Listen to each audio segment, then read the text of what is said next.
Hola, ¿qué tal mis queridos estudiantes? Bienvenidos a una lección más de Cristología en la que vamos a estar observando cosas muy importantes acerca de la persona de nuestro Señor Jesucristo.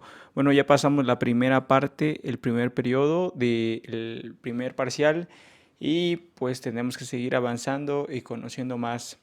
Más que cumplir una materia, les voy a pedir que tengamos esa relación con Cristo, que podamos tener esa experiencia con Él, porque como les decía al principio de la materia, el cristianismo es básicamente Cristo. El cristianismo básicamente se centra en la persona de nuestro Señor Jesucristo y es muy importante que todos nosotros sepamos acerca de la persona de nuestro Señor Jesucristo. Entonces, en este día vamos a estar viendo este tema que se llama Jesucristo, relaciones con el Padre, y vamos a estar examinando estas cosas que pues relacionaban mucho a Cristo con Dios el Padre. Si ustedes saben, como se los he comentado anteriormente, la Trinidad en el Antiguo Testamento era realmente un misterio, ¿sí?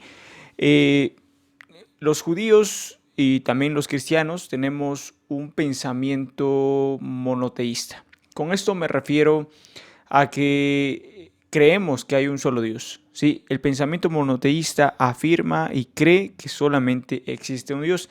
Y filosóficamente y racionalmente es lógico pensar que si existe Dios, no puede haber dos dioses, tiene que ser uno en definición, ya que el ser de Dios es un ser esencial, es un ser necesario, que también tiene que ser único. Entonces, no creemos que haya muchos dioses, no creemos que haya tres dioses. Sin embargo, en el Antiguo Testamento el pensamiento monoteísta era eso, ¿no? Por lo que vemos en Deuteronomio capítulo 6, donde dice que Jehová nuestro Dios, Jehová uno es. Y tenemos este entendimiento de que así es, Dios es uno. El ser de Dios es uno.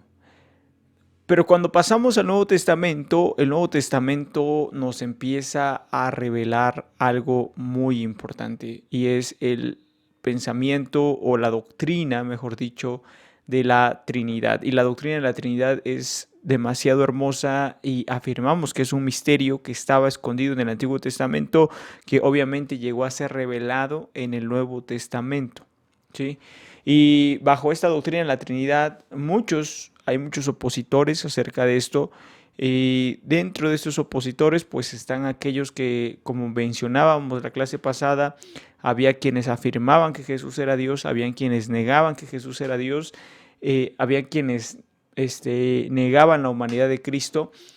Y entre estos opositores pues estaban los famosos arrianos. El arrianismo pues fue una doctrina en la que se negaba la divinidad de Cristo. Sí creían que Jesús era una persona pues con mucha devoción hacia Dios, y que fue el logos de Dios, pero realmente no llegó a ser realmente Dios. Entonces hay mucho conflicto en esto porque actualmente hay personas que no creen en la Trinidad, y estoy hablando acerca de los testigos de Jehová, por así decirlo, que son aquellos que no creen en la doctrina de la Trinidad porque su pensamiento está inclinado a decir hay un solo Dios y no puede haber otro, y no puede haber tres personas, ¿sí?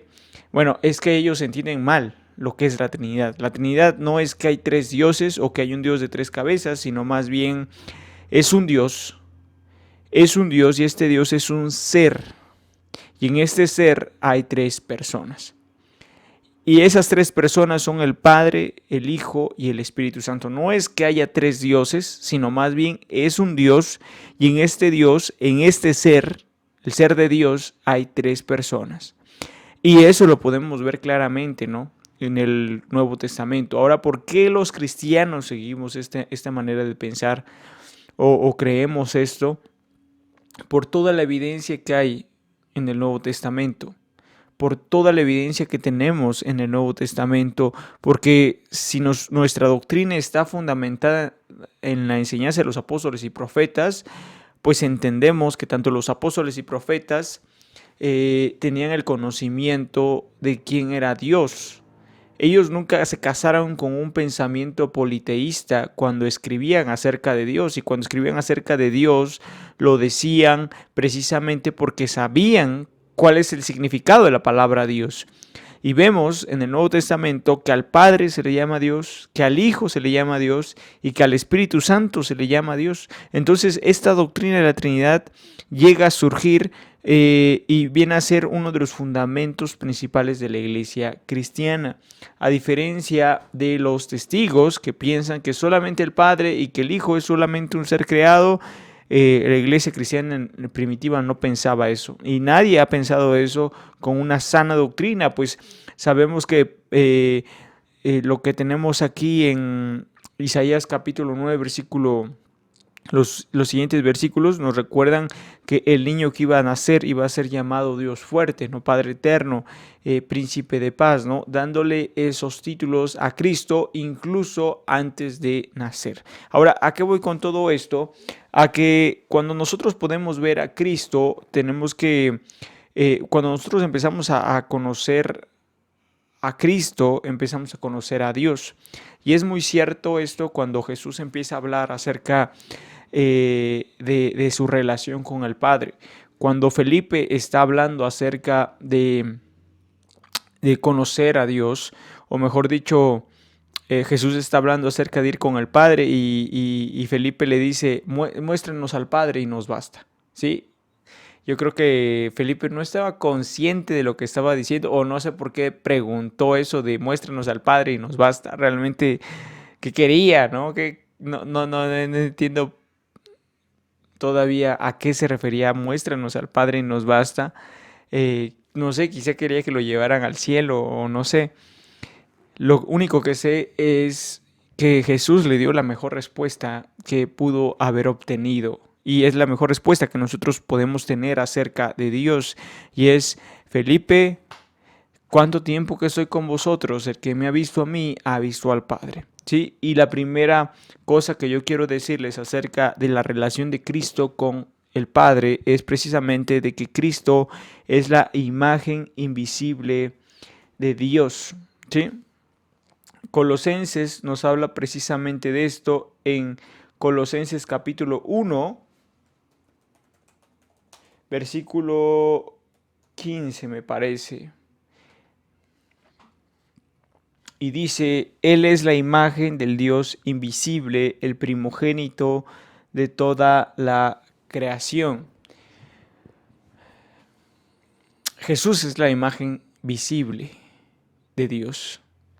Jesús es la imagen invisible, Jesús, dice aquí, Él es la imagen del Dios invisible, o sea, Jesús es la imagen visible del Dios invisible. La Biblia constantemente nos habla acerca de que Dios es invisible. La Biblia dice, a Dios nadie la ha visto jamás, pero enseguida dice, el unigénito del Padre le ha dado a conocer. Pablo habla acerca de Dios como el Dios invisible, y cuando hablamos acerca de un Dios invisible estamos hablando de algo, de alguien que no se puede ver, y precisamente porque nuestros ojos naturales no pueden ver a Dios, ¿no? Él es omnipresente y está en todos los lugares, pero no podemos ver a Dios con estos ojos naturales. Incluso afirman muchos, bueno, ¿dónde está Dios? Si Dios existe, necesito verlo, pero en realidad a Jesús, al ser la imagen visible de Dios, podemos confiar en que Dios existe. Actualmente ningún historiador legítimo y respetable niega la historicidad de Cristo. Todos los historiadores que son respetables en su área y en su campo afirman que la persona de Cristo existió. Y esto nos da un respaldo para decir, bueno, si Jesús existió y fue una persona real en la historia, es precisa y estuvo dentro de la historia y hay fuentes que afirman su existencia, bueno, si Jesús existió, bueno, ¿qué es lo que hizo Jesús? ¿Qué es lo que llevó a cabo Jesús? Y empezamos a estudiar en las Sagradas Escrituras todo lo que hizo Jesús, tanto su carácter moral, su santidad, sus atributos, su amor, muchas veces su justicia sobre las personas. Y entonces, a través de todo lo que Jesús hizo y todo lo que Jesús llevó a cabo y todo lo que Jesús mostró, empezamos a ver de una forma visible a Dios, de una forma exacta a Dios. Jesús es la imagen del Dios invisible. Puede ser que a Dios no lo podamos ver con estos ojos, pero lo que sí podemos ver es a Jesús y lo que hizo. Tenemos 4 evangelios que nos narran exactamente cómo lo que necesitamos saber acerca de la vida de Cristo. Obviamente hizo muchísimo más cosas de lo que hay en esos 4 evangelios. Me encantaría saberlas, pero Dios solamente registró por medio de su inspiración aquellas cosas que necesitábamos saber. Y cuando nosotros observamos los evangelios, podemos ver a Jesús siendo un héroe, siendo un maestro, siendo realmente un verdadero líder. Y vemos la hermosura de Jesús, no siendo parcial, sino más bien siendo igual con todos. Vemos cómo Jesús ama al desválido, vemos cómo Jesús sana, vemos cómo Jesús prefería estar predicando, enseñando, estando con la gente. Y vemos la imagen de Dios ahí. Precisamente uno de los nombres de Cristo trata mucho acerca de esto y su nombre es Emmanuel, que precisamente significa Dios con nosotros. Entonces Jesús, para empezar esta lección, quiero decirles, Jesús es la imagen del Dios invisible. Y cada vez que nosotros vemos el carácter de Jesús, estamos viendo el carácter de Dios, precisamente porque Jesús es Dios. Entonces, todo lo que Dios es, Jesús es. No puede haber una variación en el ser de Dios y no puede haber una variación en estas dos personas de la Trinidad en cuanto a su carácter. O bueno, las tres no pueden tener una variación de carácter porque las tres son santas. Estas tres personas comparten esta santidad y obviamente pues al ser Dios, las tres, pues es algo asombroso, ¿no? Comparten también los mismos atributos. Otra de las cosas que podemos observar es la relación que nosotros encontramos con Cristo respecto a los poderes que Jesús tenía estando en la tierra. Hay una doctrina que puede llegar a confundir mucho a los cristianos y es la doctrina de la kenosis. Y esta doctrina afirma que Cristo se despojó de su divinidad, ¿sí? Cristo se despojó de su divinidad y estando en la tierra fue solamente hombre. Ok, vamos a explicar esto, ¿sí? Sí, Jesús dice la Biblia en Filipenses que Jesús se despojó a sí mismo tomando forma de siervo y estando en condición de siervo se hizo, estando en la condición de hombre, se humilló a sí mismo y fue a la cruz. Ahora, esto no quiere decir que Jesús dejó de ser Dios estando en la tierra. Lo que sí quiere decir es de que Jesús no se apoyó en su divinidad para cumplir el plan, para llevar a cabo el plan de redención, sino más bien se apoyó en su humanidad para cumplir todo como hombre. Todo lo que Jesús hizo estando en la tierra lo cumplió como hombre. ¿Para qué? Precisamente para hacer un sacrificio perfecto y pues una imagen representativa del hombre, porque el hombre había fallado. No dejó de ser Dios, sino más bien era Dios por su naturaleza divina y era hombre por su naturaleza humana, pero solamente se apoyó en su naturaleza humana para conseguir una vida de carácter santo. Ahora, ¿por qué digo esto? Porque es evidente que Jesús no dejó de ser Dios estando en la tierra y también es evidente que no se apoyó de su divinidad para alcanzar lo que alcanzó estando en la tierra. Por ejemplo, Jesús se cansó, Jesús lloró, Jesús pues lo lastimaron. Jesús murió, Jesús era verdaderamente hombre.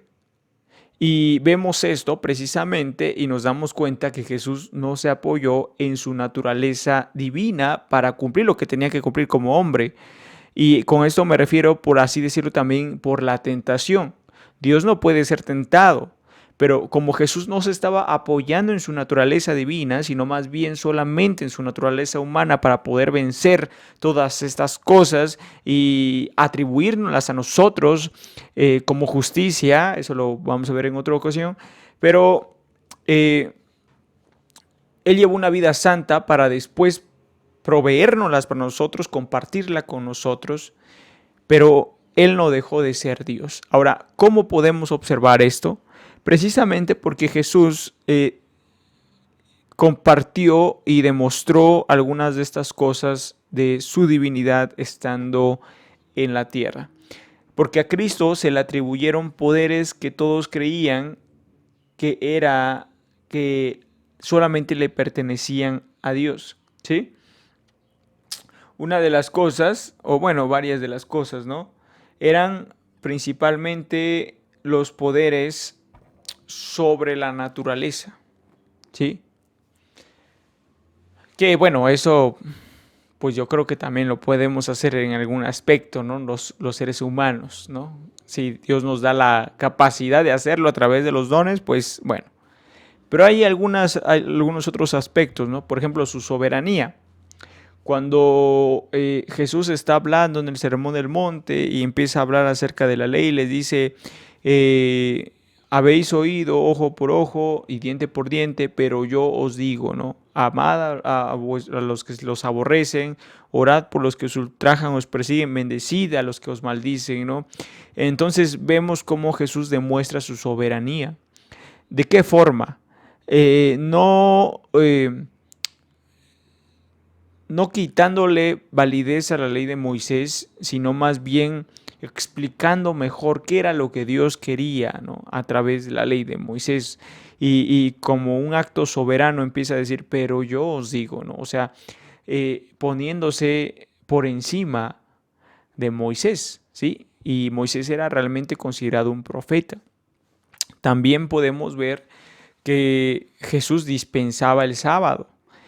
Los discípulos estaban recogiendo espigas en el día de reposo y los vieron que estaba ahí los discípulos recogiendo espigas y Jesús le dice que el Señor es el Hijo, que el Hijo del Hombre también es el Señor del día de reposo. O sea, dando a entender que Él estaba sobre las leyes. ¿Por qué? ¿Por qué Jesús estaba sobre las leyes?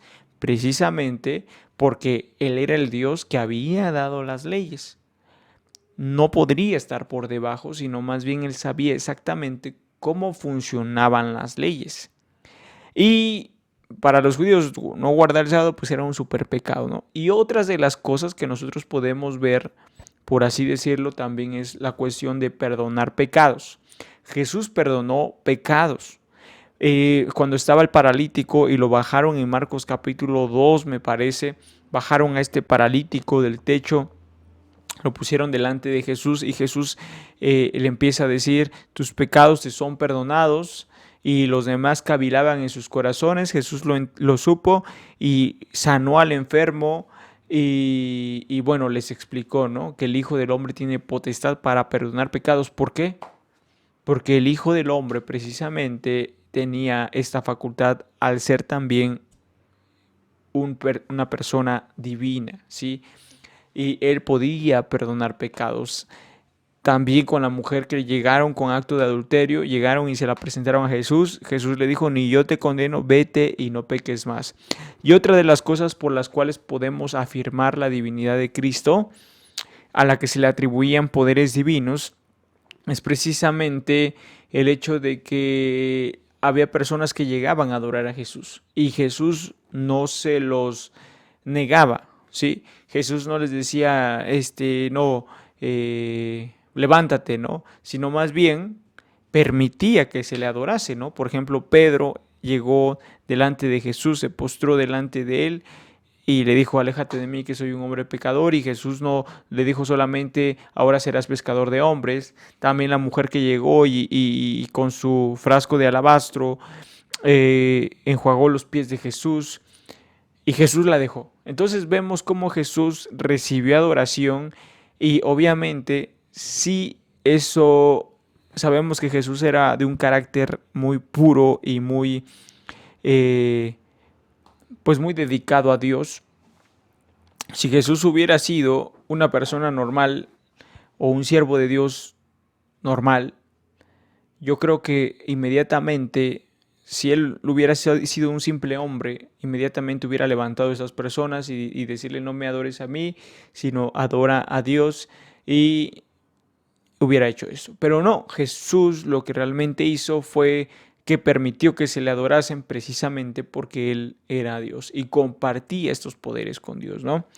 Y por último, quiero que veamos que otra de las relaciones que tenía Jesús con Dios era precisamente esta relación íntima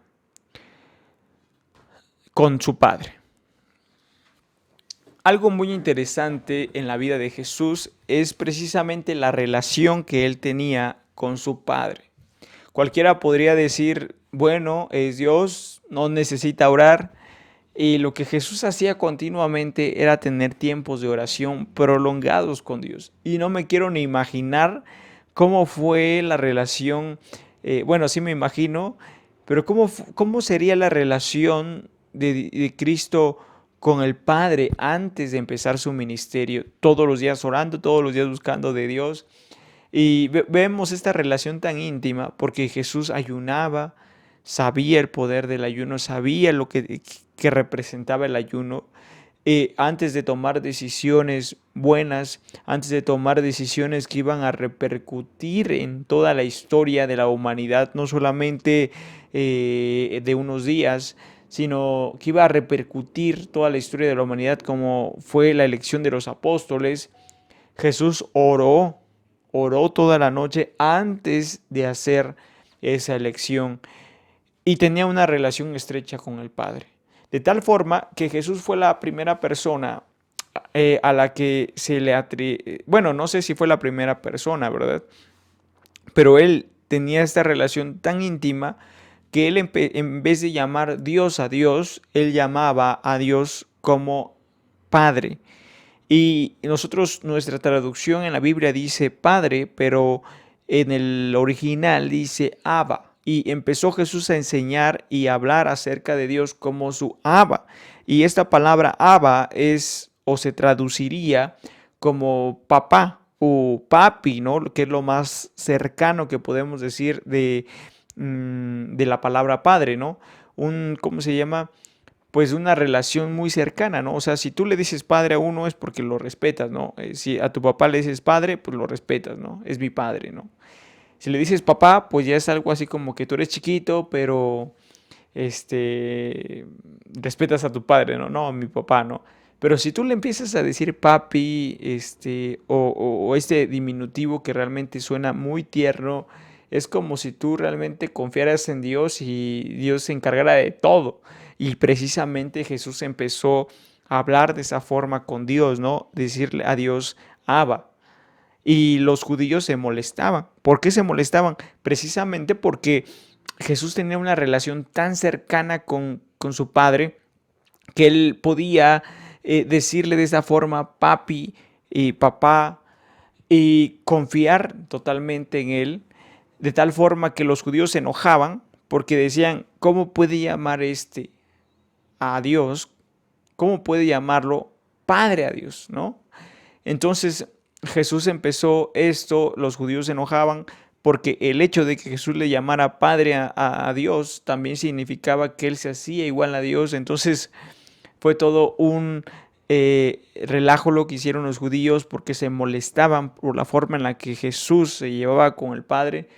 Pero nosotros nos damos cuenta precisamente que la relación que Jesús tuvo con su Padre fue tan hermosa y fue tan deleitosa que en algunas ocasiones el mismo Padre desplegó su voz del cielo para afirmar, este es mi Hijo amado en quien tengo complacencia. O sea, la relación no solamente era yo amo a Dios, yo amo a Dios, yo amo a Dios, ¿no? De parte de Jesús hacia el Padre, yo amo a mi Padre, yo amo a mi Padre, sino más bien fue una relación que fue recíproca que se mostró en el Nuevo Testamento, tanto Jesús demostrando amor a su Padre y su Padre respondiendo desde el cielo, diciendo que Él era su Hijo amado en quien tenía complacencia. Entonces vemos esta relación tan íntima de Jesús con su Padre, de tal forma que cuando Él oraba, en una parte de las Escrituras, en San Lucas, dice que los discípulos se acercaron y le dijeron, enséñanos.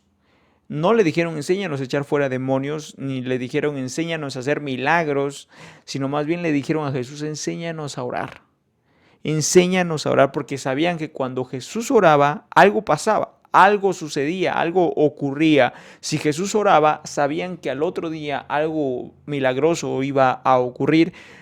Y yo imagino que los discípulos podían ver cómo eran las tremendas noches de relación que el Padre tenía con Cristo y Cristo tenía con su Padre. Entonces me hubiera gustado estar ahí para presenciar todo eso. Bueno, esta ha sido la clase de hoy. Gracias por su atención. Estamos viéndonos durante la semana, si es que pueden, por supuesto, y si no, pues hagan su tarea, que es hacer un resumen de este video. Gracias por su atención, nos vemos hermanos y hasta la próxima.